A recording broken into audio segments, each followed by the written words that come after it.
Hormuz প্রণালীর পর এবার ঝুঁকির মুখে লোহিত সাগরের বাব আল মান্দাব। বিশ্বের গুরুত্বপূর্ণ দুই জ্বালানি পরিবহন পথ ঘিরে তৈরি হওয়া নতুন সংকটে বাড়ছে তেল পরিবহন ব্যয় এবং আন্তর্জাতিক বাজারে জ্বালানির দাম। যুদ্ধ শুরুর পর থেকে ব্রেন্টের দাম প্রায় 40% বেড়েছে।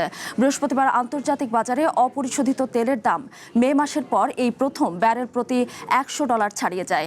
শুক্রবার দিনের শুরুতে ব্রেন্টের দাম ব্যারেল প্রতি $101 অতিক্রম করে। এদিকে আজ ব্রেন্টের দাম $98.38 অবস্থান করেছে। আর আমেরিকার ওয়েস্ট টেক্সাস লিমিটেড ইন্টারমিডিয়েট তেলের দাম $85.15।